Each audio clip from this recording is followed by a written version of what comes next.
우리가 길을 가다 보면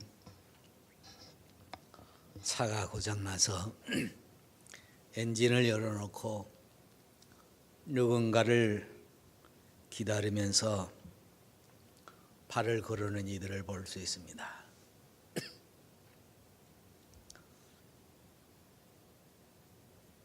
인생이 그런 면에서 볼 때는 이런 기계나 여타 다른 것들하고 별로 다르지 않습니다.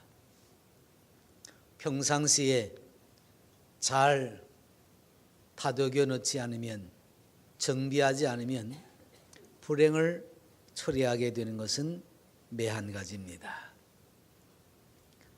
그래서 운동을 많이 하라 그러죠. 우리의 육신도 근육, 뼈대, 여러 가지 조합입니다.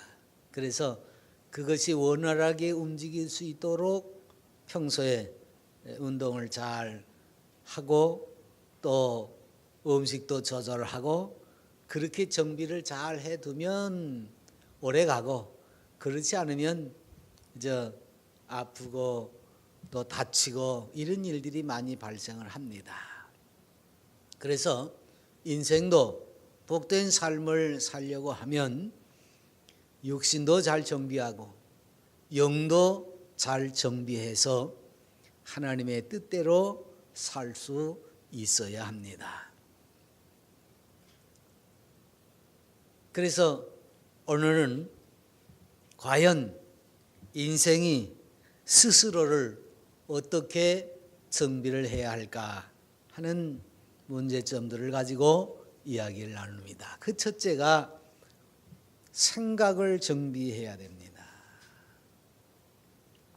불순한 마음을 품고 또는 어떤 세속적인 데에 치솟는 이런 마음을 품고 이래서는 안 되죠. 하나님께서는 사람의 생각을 통해서 역사하시기도 하십니다.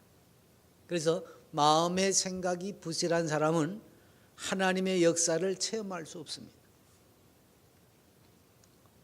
그래서 성경은 우리 마음을 지키라고 모든 지킬 만한 것 중에 더욱 내 마음을 지키라. 생명의 근원이 이에서 남이니라 그랬습니다. 육신의 생명은 물론 피에 있습니다. 그런데 영은 하나님과 교통하는 것은 우리의 마음, 생각으로부터 이어지는 겁니다. 그래서 하나님은 우리 가운데 역사하는 능력대로 우리가 구하거나 생각하는 모든 것에 더 넘치도록 능히 하시리, 이렇게 성경이 말하고 있어서 우리가 생각하고 깨끗한 생각, 바른 생각, 하나님을 향한 그런 마음과 생각을 품고 있으면 그것 이상으로 우리에게 큰 능력을 베풀어서 성취를 이루어 가신다는 말씀입니다. 그러니까 우리의 마음에 온전한 생각을 갖는 것이 중요하지요. 그래서 그 생각을 온전하게 갖는다, 그 생각을 정비한다, 이 말은 두 가지로 말할 수 있는데, 하나가 긍정적인 생각을 해라 그 말입니다.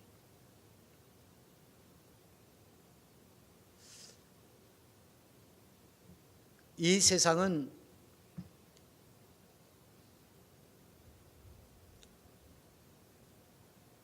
에덴 동산 이후로 타락한 인생들이 살아가다 보니까 이 긍정적인 생각을 하는 것이 참 어렵습니다. 그래서 아담의 후손들은 그 생각이 오염이 되어 있어요. 타락한 것으로 오염이 되어 있어서 빛보다는 어둠, 질서보다는 무질서, 아름다움보다는 추한 것, 부유한 것보다는 가난한 것, 사랑보다는 미움, 이런 것들을 더 많이 생각하고 그것이 마음의 바탕이 되어져 있습니다. 물론 부를 꿈꾸기는 해요. 가난한 것보다는 부가 더 낫지요. 그런데 그 부를 꿈꾸는 그 마음 속에는 뭐가 있습니까? 수단 방법을 가리지 않는 것이 들어 있습니다. 어떻게 해서라도 다른 사람을 억누르고 또는 짓누르고, 또 대부분 사람들이 질서를 지키는 것 같지만요, 길 건너갈 때 보면 알아요. 왜 고개를 좌우로 흔듭니까? 누가 보나 그거예요. 왜? 무단횡단하고. 차가 오나 안 오나 그거 보는 게 아니라 누가 보나 그걸 하는 거예요.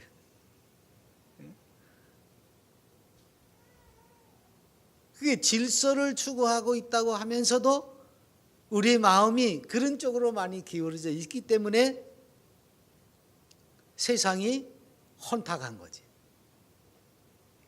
이런 마음의 생각을 가지고서 하나님의 복을 받겠다. 이게 참 얼마나 어리석은 생각입니까? 그래서 복을 받으려고 이것저것 자꾸 보이는 것만 하는 사람들이 많아요. 아닙니다. 정말 하나님과 동행하면서 하나님의 거룩한 역사에 참여하는 그리스도인이 되려면 어둠보다는 빛을 향해 나가야 돼요. 내 안에 들끓고 있는 그 무질서, 그걸 억어하고 하루 한 번이라도 질서와 준법 정신에 내 몸을 맡길 수 있어야 돼요. 그래서 그것을 바탕으로 해서 우리는 부유한 자가 되어야 돼요. 재물이 많아서 부유한 것이 아닙니다. 여호와가 나의 목자가 되신다는 것을 확실히 믿으니까 그 안에서 주께서 이루실 줄을 믿고 안위하는 겁니다. 아실 것이 없다고 외치고 실제로 그렇게 사는 겁니다. 그렇게 여유로워지면 사람의 마음이 너그러워집니다. 그래서 미움이 사라지게 돼요. 이게 우리의 긍정적인 마음의 자세를 가질 때에 나타나는 효과입니다.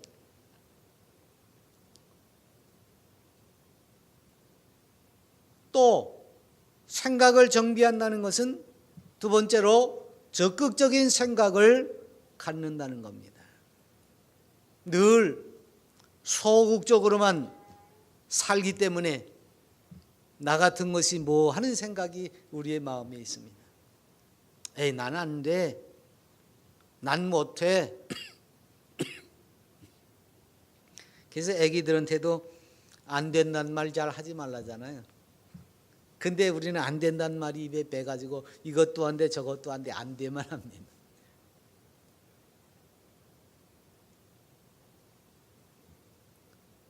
근데 성경은요, 믿는 사람들에게 내게 능력 주시는 자 안에서 내가 모든 것을 할 수 있느니라, 이렇게 자신감을 갖도록, 그래서 모든 일에 적극적으로 나설 수 있도록 권고하고 있습니다.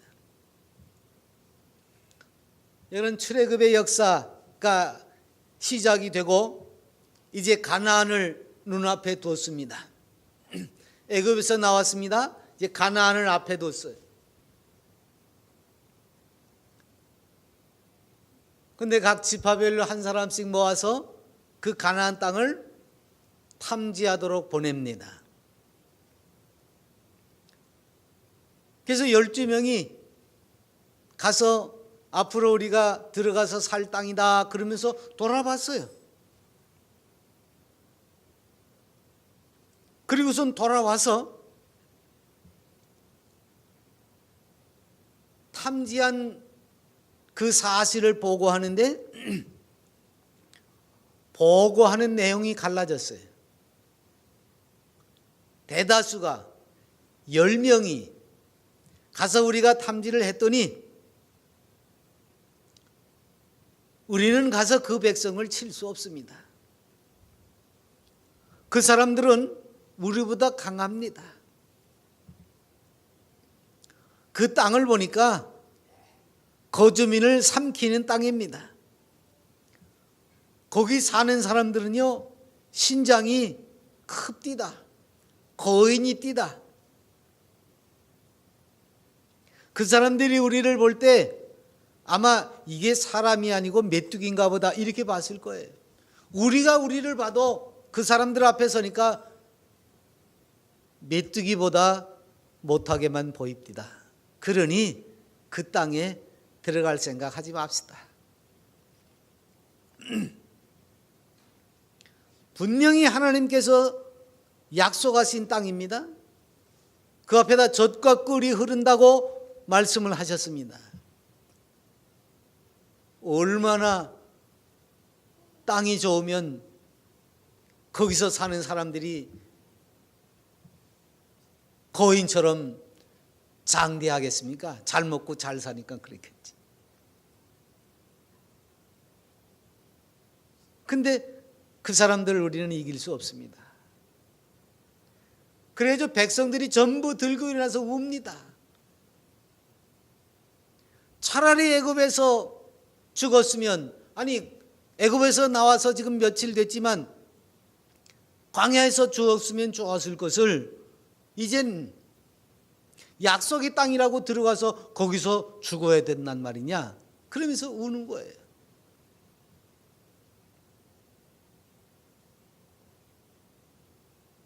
우리 대장 하나 세워가지고 애굽으로 돌아가자.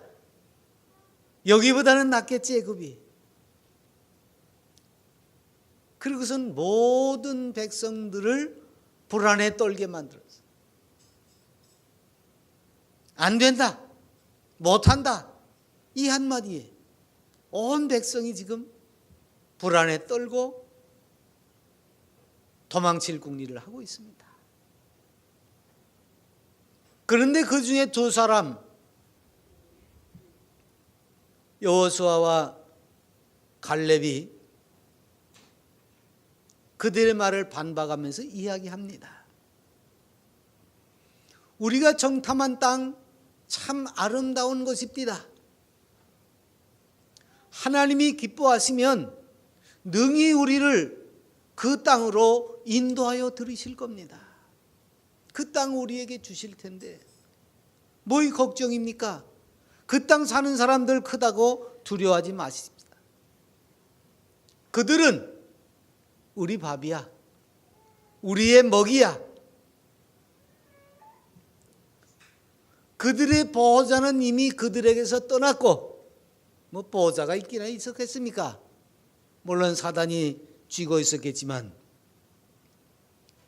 여호와는 우리와 함께 하시느니라. 다시 말하면 그들을 보호하던 존재가 있다고 한들 우리와 함께 하시는 하나님께서 우리를 인도하실 때에 그것은 아무런 장애도 될 수 없다는 이야기입니다.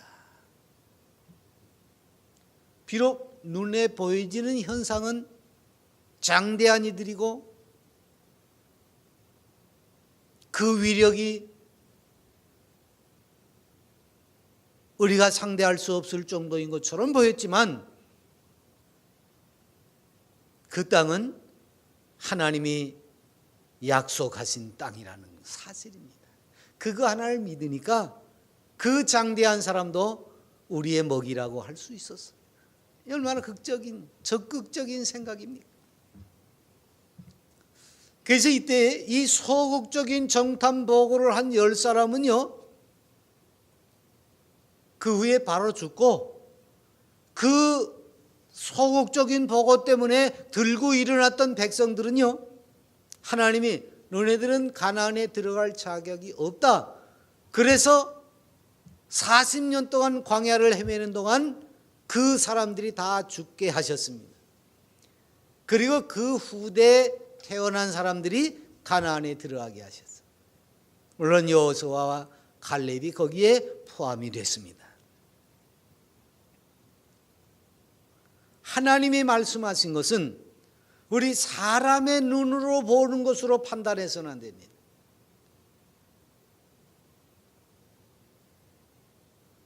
하나님은 천지 만물을 지으신입니다. 그리고 인생이 어쩌지 못하는 큰 능력으로 섭리하시고 경륜하시는 분이십니다. 그분이 하시겠다고 하면 막을 길이 없습니다. 그 약속의 말씀대로 하나님의 경륜대로 움직이려는 마음의 생각이 필요하다고 합니다. 그게 긍정적이고 적극적으로 그 말씀을 따르는 겁니다.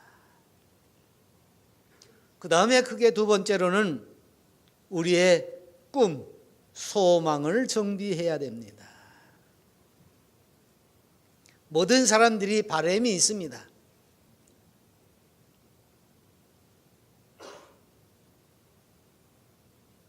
그래서 그 바람을 이루기 위해서 노력을 합니다. 그 소망을 이루기 위해서, 그 바람대로 되기 위해서. 또 사실 하나님께서는 우리의 인생에게 역사하실 때 우리에게 이런 꿈, 소망을 안겨주십니다. 이걸 요즘 하는 말로는 비전이라 그래요. 바로 성령님께서 우리에게, 여러분과 내 속에 하나님의 계획과 섭리를 따라서 이루고자 하시는 그 꿈, 소망을 품게 해주시는 분입니다. 내 안에. 특히 마지막 때에는 이게 더 크게 역사하신다고 예언을 했습니다. 그 후에 내가 내 영을 만민에게 부어주리니 너희 자녀들이 장래일을 말할 것이며 너희 늙은이는 꿈을 꾸며 너희 젊은이는 이상을 볼 것이며. 그러니까 주의 영이 임하시면 우리가 장래에 대한 원대한 꿈과 비전을 품게 된다고 말이에요. 그래서 그리스도인들은 지금 당장 눈앞에 보여지는 것으로 일희일비하는 사람들이 아닙니다. 원대한 하나님의 역사, 그 계획, 섭리, 그 경륜을 내다보는 사람들입니다. 그래서 현재의 고난이 장차 우리에게 나타날 영광과 비교가 되지 않는다는 사실을 믿고 그 하나님의 역사를 내다보는 사람들입니다. 그래서 그리스도인들은 언제나 창조적이고 생산적인 꿈을 가져야 됩니다. 왜? 하나님이 우리에게 보여주시는 것이 그것이니까.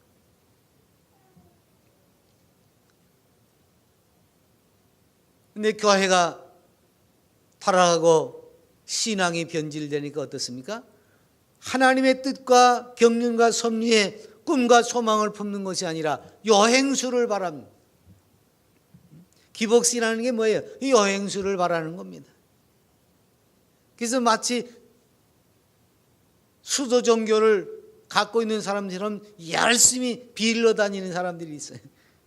지서민 감천이라고 여행이 되겠지 그런 마음 가지고 예배당에도 그렇게 나오는 사람들이 많아졌습니다. 하나님의 역사를 따라 꿈을 꾸고 비전을 품고 지금은 이렇지만 하나님께서 능히 그 가나안 땅을 우리에게 주실 것이다. 이런 생각을 품지 못하고 이런 꿈을 가지지 못하고 당장 눈앞 보여지는 것에만 바람을 가지고선 왔다 갔다 하는 거죠. 꿈은 그런 게 아닙니다.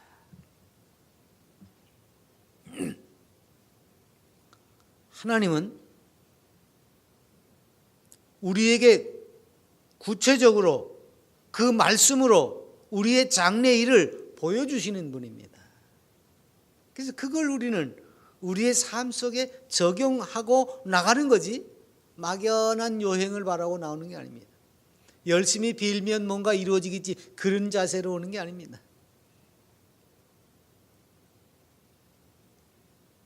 그 약속을 붙잡고 나가는 거예요.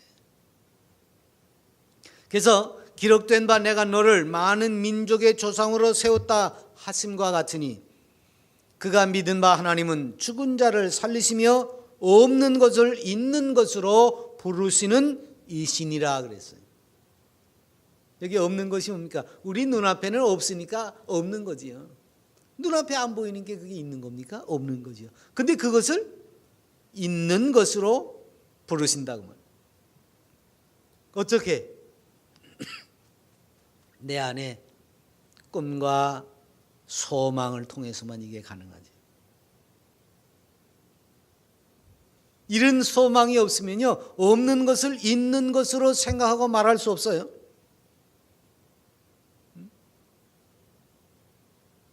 어린애기들한테 물어보죠. 옛날에는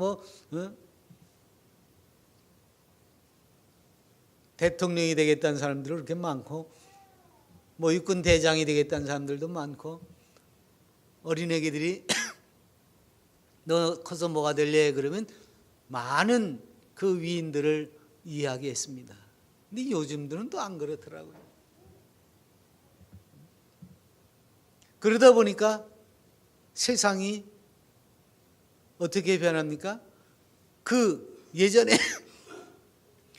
바르고 올곧은 꿈과 희망을 가지고 닮아가려고 했던 그런 위인들처럼 이 나라를 바르게 하고 이 세상을 바르게 하려는 그런 세상이 만들어져 가는 것이 아니라 그저 제멋대로인 세상이 만들어져 갑니다. 왜? 그 꿈과 소망이 방향이 달라져 버렸어요.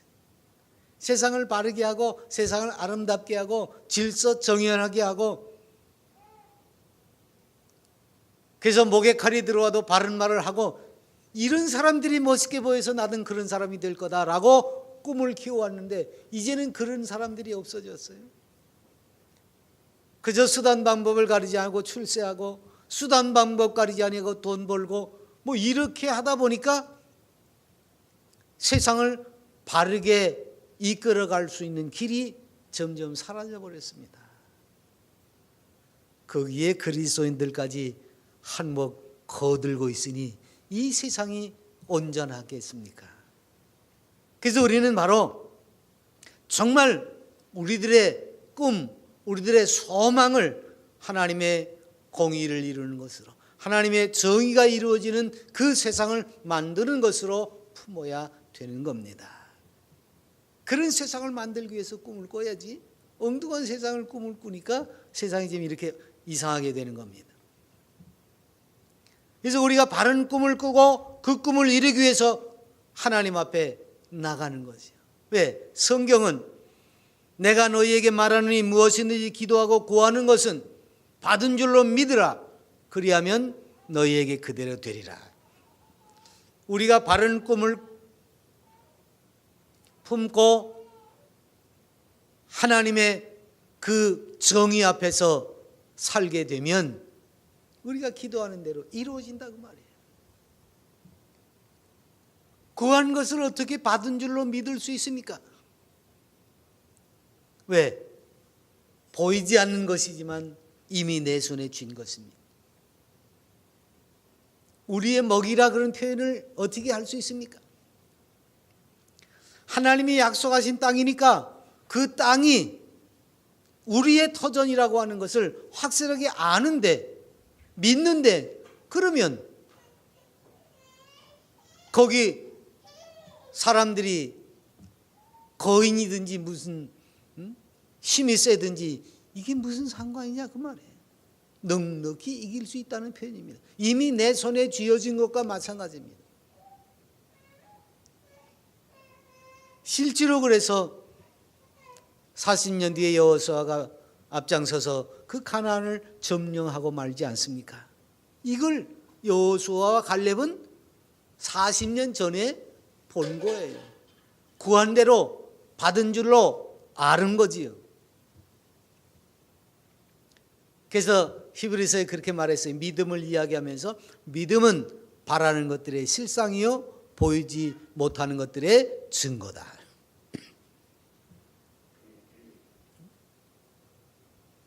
바라는 것들의 실상. 내가 꿈을 꿨는데 그걸 이루어 나간다고 말이죠. 이런 세상에 많은 사람들이 발명을 하지요.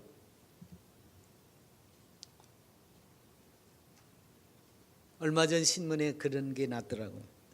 이제 앞으로는 자동차가 비행기하고 결합이 돼가지고 땅으로 다니다가 툭 하면 휙 날아가고 이런 게 이제 그게 공상과학 영화에나 나옴직한 얘기죠. 그런 걸 우리는 많이 봤습니다. 영화에서 나오는. 근데 그게 지금 만들어지고 있습니다.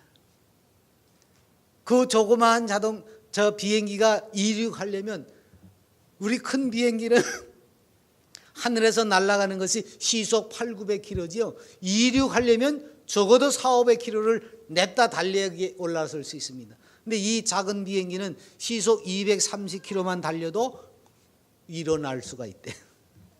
이게 지금 만들어지고 있습니다. 여러분, 처음 비행기가 만들어질 때 어떻습니까? 라이트 형제가 비행기를 만들었다고 그러죠. 그 사람들 상상 속에, 그 사람들의 꿈 속에는 뭐가 있어요? 새처럼 사람이 비행기를 타고 하늘을 날아가는 것이 그 사람들의 꿈 속에 있습니다. 근데 그 사람들은 꿈 속에만 있는 것이 아닙니다. 그게 현실로 이건 틀림없이 된다. 그들 눈에는 그게 보였습니다. 발명이라는 게 다 그런 거예요. 지금 당장은 안 보이지만 머릿속에서 상상이 다 되는 거예요. 아, 이렇게 그걸 끊임없이 반복하는 가운데 그것이 실체적으로 나타납니다. 비록 시간은 오래 걸렸지만 이런 거예요. 세상에 있는 것들도 이렇게 꿈을 꾸고 시간을 들이고 공을 들이고 연구하면 현실로 나타나게 되는데, 하나님께서 우리에게 말씀하신 것이 어떻게 안 나타나겠습니까? 오늘 아브라함의 이야기입니다. 아브라함이 되기 전 아브라함 때 이야기지. 하나님께서는 그 아브라함에게 복을 주시면서 막연하게 복 받아라 그러시지 않았습니다. 넌 눈을 들어서 동서남북 한번 잘 휘둘러 봐라. 내가 눈으로 볼 수 있는 그 땅. 지금 이 아브라함은 갈대아 우르에서 나와가지고 가나안 지경을 돌면서 나그네 생활했습니다. 하나님이 본토 친척 아버지 집을 떠나라 그래서 그 말씀에 순종해서 떠나왔습니다. 비록 정착해서 살지는 못하지만 하나님의 말씀대로 지금 나그네 생활을 하고 있습니다. 그러니까 동서남북으로 얼마나 많이 돌아다녀 봤겠습니까? 그것을 다시 한번 확인시킨 다음에 내가 보는 그 땅을 내가 너와 내 자손에게 주리라. 그리고 그것이 영원히 이르리라. 1차적으로는 너와 내 자손에게 준다. 그 말이 출애굽 이후에 여호수아가 점령했던 그 가나안 땅입니다. 젖과 꿀이 흐르는 가나안 땅. 아브라함부터 약속되어진 그 땅이 여호수아에 의해서 점령이 시작이 되는 겁니다. 수백 년이 흘렀지요. 아브라함은 그 땅이 자손들에게 돌아가는 것을 지금 눈으로는 확실하게 볼 수가 없습니다. 먼 미래의 일입니다. 동서남북만 보는 거예요. 그 안에 돌아다니던 자리, 나그네로 살던 그 땅만 지금 봤습니다. 그 땅에 자손들이 살고 있다는 생각을 할 수가 없는 때입니다. 그런데 하나님이 너와 내 자손에게 주리라. 그래서 아브라함은 그걸 확실하게 믿습니다. 또 영원히 이르리라. 그것은 하나님의 백성들에게 모형으로 보여주는 천국입니다. 천국은 영원한 겁니다. 가나안 땅은 이스라엘 백성들이 잠시 거하는 땅일지 모르지만 하나님의 자손인 우리에게는 영원한 나라가 보장이 되어 있습니다. 그래서 젖과 꿀이 흐르는 땅 그러면 그걸 천국의 모형으로 우리가 이야기를 하는 겁니다. 아브라함은 이 말씀에 근거해서 그 가나안 땅이 자기 후손들에게 주어질 것, 그리고 믿음의 후손들에게 영원한 천국이 주어질 것을 믿고 하나님을 찬미할 수 있었습니다. 그래서 이스라엘의 역사는 이 아브라함의 믿음을 통해서 이루어지는 거죠. 그래서 아브라함은 믿음의 조상이라고 우리가 부르지만 이스라엘 백성들조차도 어떻게 해요? 아브라함을 자기네들의 조상이라고. 왜? 아브라함 때문에 젖과 꿀이 흐르는 땅을 누릴 수 있었거든요. 그래서 우리는 정말 하나님의 말씀 안에서 하나님이 우리에게 주시는 바 그 은혜대로 소망을 품어야 돼요. 하나님의 약속과 하나님의 말씀을 믿고 소망하는 거예요. 그래야 우리의 삶이 영원토록 이르는 그 천국의 평안을 누릴 수가 있게 되는 겁니다. 그리고 세 번째 우리가 정비해야 될 마음은 신앙생활을 정비해야 됩니다. 즉 하나님의 말씀에 귀를 기울이는 자세를 정비해야 됩니다. 그냥 빌려 다니는 게 아니라니까요. 자꾸 말씀드리지만 하나님의 말씀을 바르게 듣고 그 말씀 안에서 소망하고 그 말씀 안에서 믿음을 가져야 돼요. 그래서 자꾸 성경을 읽으라는 겁니다. 그래서 자꾸 설교를 들으라는 겁니다. 믿음은 들음에서 나며 들음은 그리스도의 말씀으로 말미암았느니라. 성경은 과거에 지나간 사람, 역사 속의 인물들을 통해서 하나님이 선지자들과 제사장들과 왕들과 사도들을 통해서 역사하신 역사의 기록입니다. 하나님이 어떻게 역사하셨는지를 보여주시는 거예요. 과거에만 머물러 있는 것이 아닙니다. 이 말씀은 현재까지 살아서 역사하고 있습니다.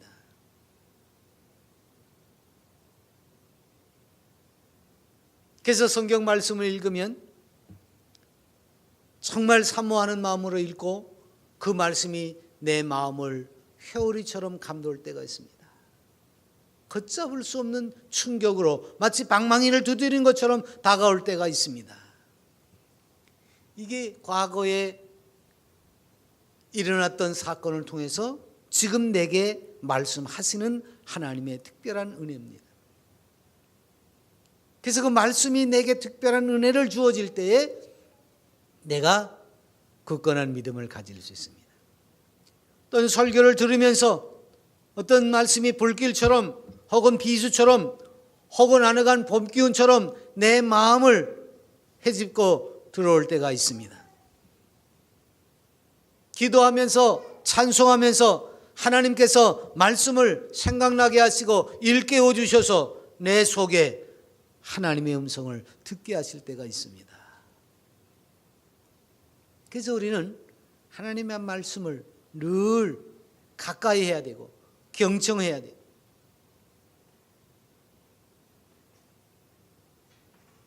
성경을 읽기에 온 힘을 기울여야 됩니다. 설교를 듣는 일에 힘을 써야 됩니다. 그래야 우리는 성공적인 인생을 살아갈 수 있습니다. 세상살이에 참 많은 것이 필요하지요. 그래서 똑똑지 못한 사람들은 자꾸 밀려나지요. 그러나 우리는 하나님 안에서 정말 지혜로운 사람이 되어야 돼요. 성경 그랬어요.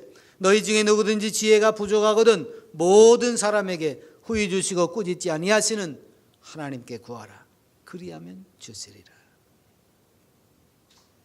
얕은 깨로 수단 방법 가리지 않는 그런 지혜를 얻으라는 얘기가 아닙니다. 말씀을 듣는 지혜가 없으니까 자꾸 이런 세속적인 얄팍한 그런 지식만을, 그런 지혜만을, 그런 수단과 방법만을 쫓아다니면서 많은 이들이 얼마나 어려움을 겪습니까?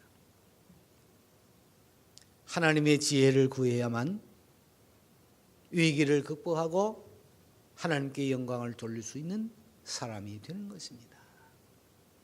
그래서 우리는 말씀을 가까이 하고 그 말씀의 안내를 받을 수 있어야 되는 거지. 그래서 우리의 마음은 항상 그 말씀이 지배할 수 있게, 성령께서 하시는 역사가 그겁니다. 내 마음에 말씀이 생각나게 하고 그 말씀이 깨우쳐지게 하고 그 말씀의 역사를 따라하게 하는 거예요. 그러면 우리는 세상의 어려움 속에서도 온전해질 수가 있는 겁니다.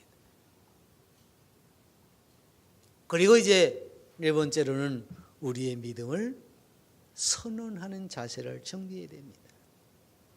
제가 가끔 그러죠. 어디 가니 교회 가는 사람이 이렇게 표현을 하면 안 된다고. 내가 믿음을 가진 그 자세를 확고히 해서 내가 지금 움직이는 것이 발걸음이 어딘지를 분명히 해야 돼요. 예배당을 가면서도 그러면 안 된다는데, 나는 예배당에 간다. 그 말도 바르게 표현할 수 없으면 우리의 믿음의 선언이 잘못된 겁니다. 우리는 우리 입술의 말로 내 인격을 표현하는 겁니다. 여러분, 천지창조도 하나님께서 말씀으로 하셨습니다. 하나님의 형상으로 지음받은 인생들은 하나님이 말씀하시는 말을 할 수 있는 사람들입니다. 창조의 능력이 있습니다. 그래서 누가 말하려면 하나님이 말씀하시는 것처럼 하라 그랬습니다. 그러니 더욱 회개하고 새로운 피조물이 된 그 인생의 입에서 나오는 말이 믿음을 선포하는 말이 아니라면 그것은 정비를 하지 않을 수가 없는 겁니다.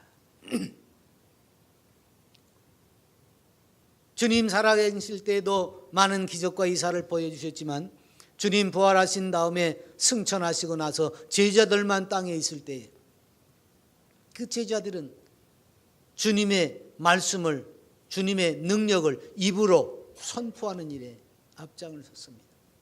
실례로 베드로와 요한이 성전 미문으로 들어갈 때 지체 장애인이 앉아서 구걸을 합니다.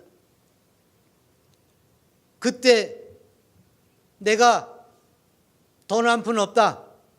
그런데 내게는 그리스도가 있다. 그래서 외칩니다.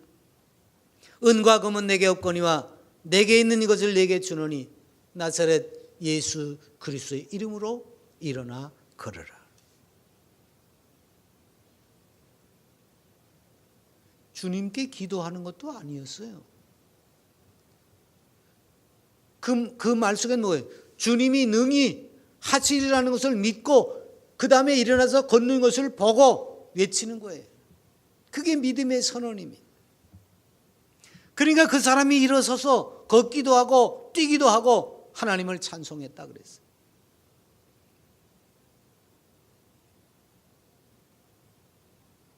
또 선행과 구제에 힘쓴 도로가 다비다라고도 하는 이 여인이 죽었습니다. 선행과 구제에 힘쓴 사람입니다. 그 죽은 이를 향해서 다비다야 일어나라 하고 외치니까 그녀가 일어납니다.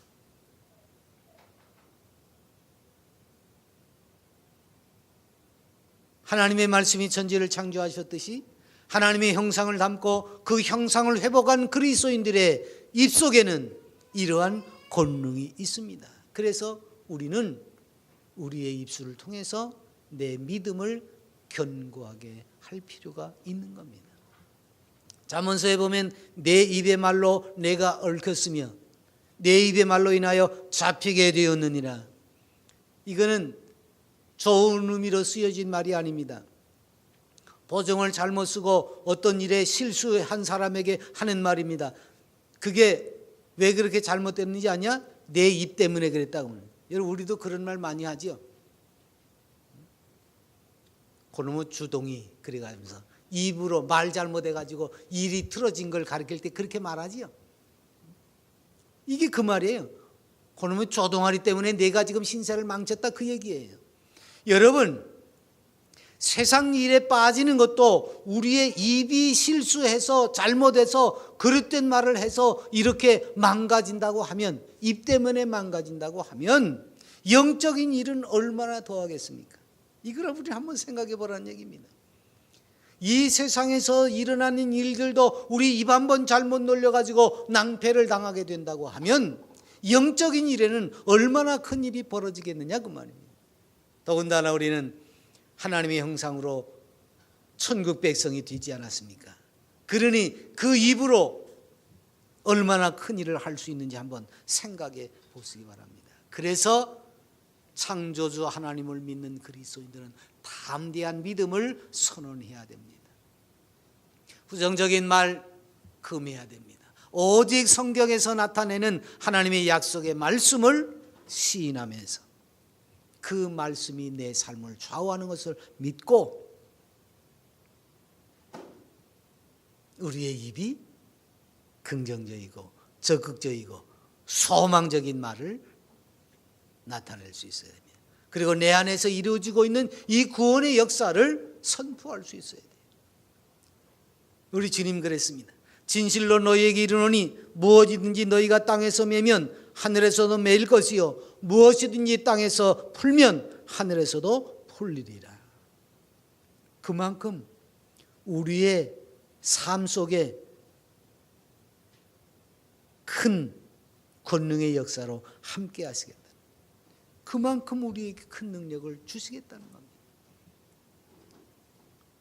예수 그리스도의 십자가 대속의 은총을 근거로 하는 죄사함, 그러니까 내 죄사함을 받았다. 그래서 사단이가 참소할 때 어찌라고 덤빌 수 있는 겁니다. 주님이 용서하셨다는데 니까 그게 뭐야? 이런 담대함이 있어야 된다는 거죠. 그 죄사함의 선언, 그 다음에 하나님은 나를 의롭다고 하셨다는 거죠. 내가 비록 세상에서는 죄인일망정 하나님이 나를 의인으로 여겨주셨는데 뭐 어쩌라고. 이게 우리의 입속에서 나와야 돼요. 사단이가 자꾸 우리를 참소할 때 이런 담대함이 있어야 됩니다. 더 이상 우리는 사망 권세가 어쩌지 못한다는 것을, 그래서 완벽한 치유에 대해서 선언을 하십시오.